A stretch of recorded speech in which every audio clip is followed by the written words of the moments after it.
Tapi pemerintah itu kayaknya masih belum tergerakkan untuk memanfaatkan aset. Gimana cara ngukurnya? Kan horor tuh. Nilai asetnya berapa?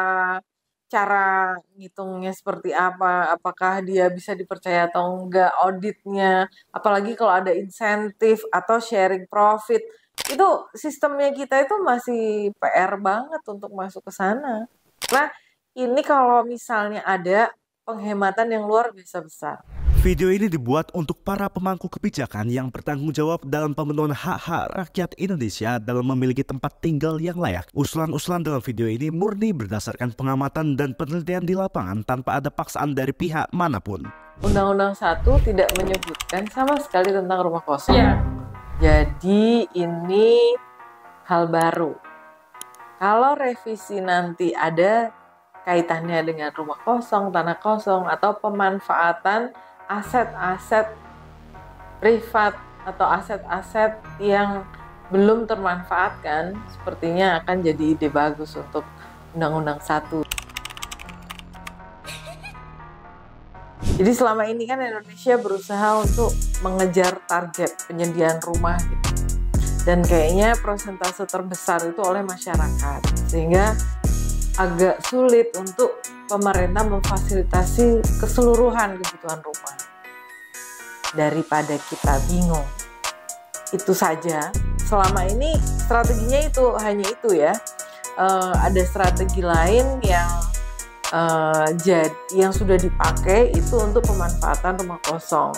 Tidak hanya rumah kosong, kamar kosong, tanah kosong gitu ya. Dia itu memaksimalkan penggunaan ruang-ruang yang ada dalam terutama lokasi-lokasi yang padat huni.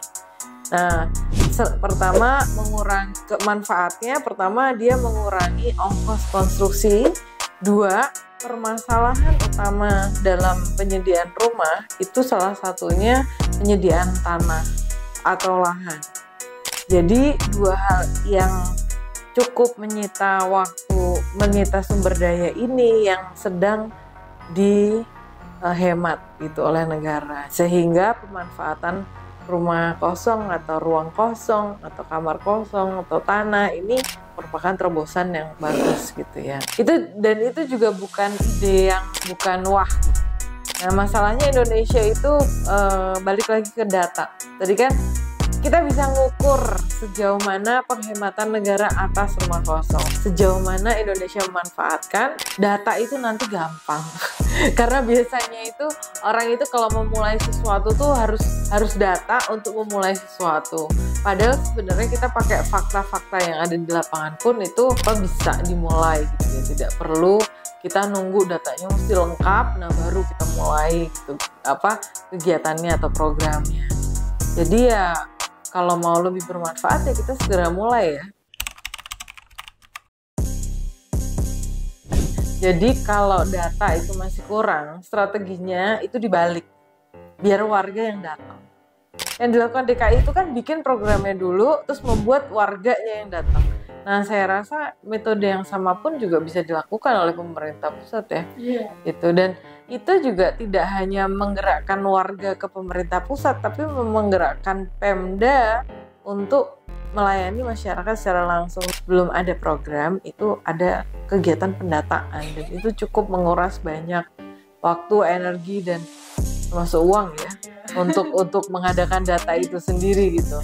Tapi pemerintah itu kayaknya masih belum tergerakkan untuk memanfaatkan aset karena selama ini akuntabilitasnya problemnya di situ. Gimana cara ngukurnya? Kan horor tuh. Nilai asetnya berapa? Cara ngitungnya seperti apa, apakah dia bisa dipercaya atau enggak auditnya, apalagi kalau ada insentif atau sharing profit. Itu sistemnya kita itu masih PR banget untuk masuk ke sana.